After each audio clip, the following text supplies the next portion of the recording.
everybody. Welcome to KC Blitz. I'm Ned Reynolds, and a Merry Christmas to you all. I'm Art Haynes, same, and we're here to talk Kansas City Chiefs in under 10 minutes. The Chiefs won against the Chicago Bears on Sunday night, and the strains of the tomahawk chop were very audible at Soldier Field. There were no strains of any Bears cheering at all. They did not bear down. They did not. They did not at the least, although it's a beautiful night for football. It was. Let's talk a little bit about the level of game.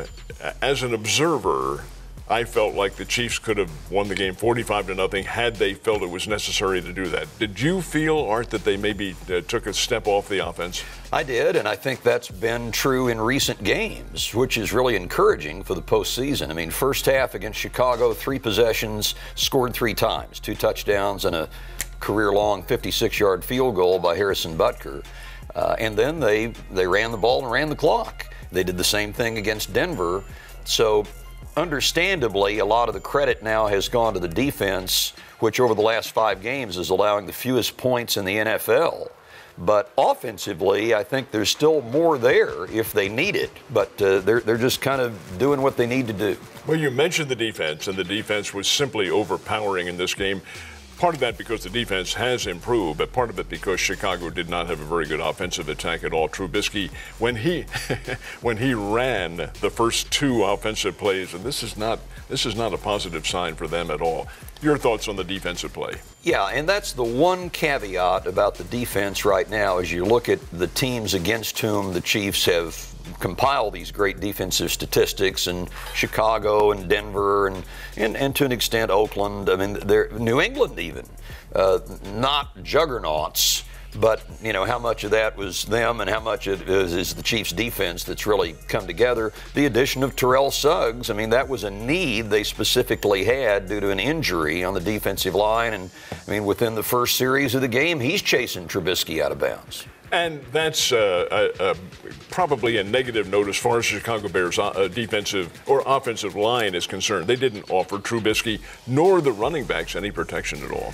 I mean, what the Chiefs have now on defense, I mean, you got Suggs, who's not going to be an every down player at this stage, but Frank Clark, fully healthy, which he wasn't earlier in the year. Chris Jones, I mean, maybe not the fearsome foursome of the 60s and 70s, but it's pretty good. Well, you bring back a name of history right there, the fearsome foursome from the Los Angeles Rams at the time. Which they are again. A really great defensive unit. No, you're right. The Chiefs don't have that, but they do have the inner workings of what could be a very strong defense when you get into the playoffs. And the playoffs, as you well know, are a totally different animal.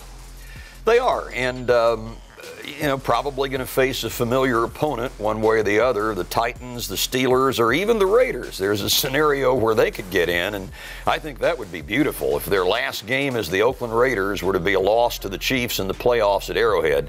They had to have 5 things happen last weekend to stay alive, and they all did. Right. So now they got to have 4 things happen this weekend, and still unlikely. Tennessee, I think, is the likeliest opponent, but it could be Pittsburgh. When you consider the facts, it could be the Steelers, but more than likely Tennessee. And as far as Kansas City and the Chargers, and we'll talk a little bit more about that, there's no way really that the Chiefs can't start their starters in that ball game, at least for the beginning, because the games are the New England game and Kansas City's game are running simultaneously. Yeah, and just in case Miami were to surprise the Patriots, you have to make your best effort. Because that would be significant. Now, dropping down to the 4 seed, if the Chiefs were to lose and Houston were to win, that's not that big a deal, except then you're bracketed with Baltimore in the second round. Yeah. So maybe it is a big deal. But the biggest deal is playing to get the first round bye. Unlikely that Miami beats the Patriots, but you can always hope. What is not unlikely is the fact that we can use taped highlights on our webcast, because we cannot at all. It's not allowed. We can't do it. The NFL says, "Niet, you're not allowed to." So our producer, Tony Nguyen, has been very creative, as most of you know, and we've come up with the simulated game on the electronic football board. And we have picked one play, and it's a very big play, and Art, you remember this one very well because it was the Chiefs' first touchdown. It was, and this was at the end of a 15-play, 82-yard drive to start things after they'd shut down Chicago. Chiefs down at the 12-yard line, and Patrick Mahomes at quarterback, and he goes back to pass, and he takes some evasive action here to the left, and it looks like the whole side of the field opens up. They've got the backside sealed off. Can he make it to the goal line? And a great cut there at the end. And a touchdown, Kansas City. Digital help, but a touchdown nonetheless. And Patrick Mahomes, here is the reverse. You can see the line was, with some digital help, was balanced off to the right, and that was the plan. That was the call in this game. And here the whole side of the field opens up. And this is indicative of the Chicago defense. We've got a guy looking up in the stands here in the I'm going to give credit to Mahomes, who has the ability to hypnotize the defensive back. Here's the helmet cam. Helmet cam view. See, he's keeping his options open, keeping the play alive, holding the football securely, although it did bob up there a couple of times.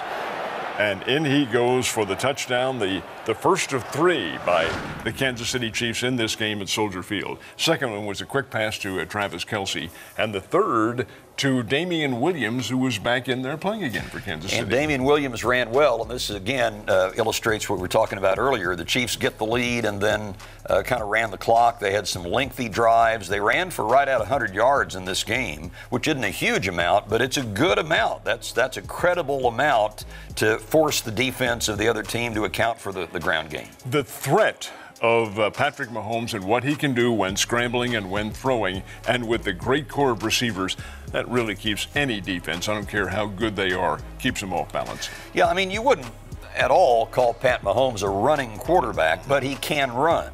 I mean, and again, this is what makes Mahomes Mahomes. The sidearm pass he made to Blake Bell when the pass rusher had got his hands up like you're supposed to do, and he managed to get it under his outstretched arms and complete a pass for a first down. The receiving core, though, while they are very good, in my opinion, doesn't get quite the credit that they should. A Tyreek Hill out there, a Sammy Watkins, a Kelce. Well, Kelce is such a threat out there as a tight end. He gets those passes over the middle. He's tough to handle. Oh, my gosh. I mean, first tight end in NFL history to back-to-back 1,200-yard receiving seasons, and he's got obviously another game to go. So the Chiefs have been blessed with tight end strength going way back into their history, but Tony Gonzalez, a Hall of Famer, and Travis Kelce maybe. He is a future Hall of Famer. Well, coming up is the Los Angeles Chargers, and they play at Arrowhead Stadium this Sunday. Let's talk a little bit about the Chargers and what they have to offer, which at the moment is not a whole lot. Not much. I mean, Phillip Rivers, as he has done throughout his career, throwing the ball to the other team quite a bit. Last week, they are at home against the Raiders and had trouble hearing the signals when they were on offense in their home stadium because it was full of Raider fans. And that's not unique to the Raiders. That's true no matter who they're playing. That is an unviable situation going forward with the Chargers in L.A., but that's another issue. Thank you, sir. So, I mean, the Chargers are kind of the Cowboys of the AFC a little bit. They've got a lot of talent, but it is unrealized. They are unfocused. I don't know how much of that's on Anthony Lynn and how much is just their situation. But the Chiefs are going to be focused, home, motivated. They're seeing the finish line, and I think they take care of business. I think it's the latter. I think it's their situation. You're playing in a makeshift soccer stadium. The new one awaits next year probably. But that has to have an effect on the players. We don't feel welcome in this city, at least for now. That may change. Would you concur with it? Yeah, I agree. I don't think they can stay in Los Angeles. Now, it may be they move into the new stadium with the Rams and they slowly develop a following, but I really don't think so. It's been proven that L.A. is not a great football city, and they're going to be doing good to support one team, much less two. Need to send them back to San Diego from whence they came. They do. All right, let's talk about the standings as they are now and the possibilities in the playoffs coming up. Well, of course, you got the Chiefs in the number 3 position right now. Baltimore has wrapped up the 1. New England will wrap up the 2 with a win over Miami. Chiefs will wrap up the 3 with a win over the Chargers. And Houston already crowned as the South Division champ. So they're the 4. They can't fall out of that. They could go up to 3. Buffalo, the 5 seed, they're locked in as first wild card. And right now, Tennessee would be the Chiefs' most likely first-round playoff opponent. Should they lose and Pittsburgh win at Baltimore, then Pittsburgh would slide into that position. Pittsburgh's winning at Baltimore is not beyond the realm of possibility, even if the Steelers are playing badly and they're going back to they're having a makeshift situation as far as quarterback is concerned.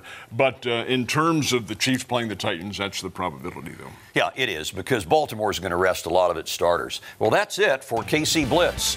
Look in the description for links to some of the plays we discussed today. Find us on Facebook, Twitter, and Instagram. And as always, go Chiefs! Chiefs!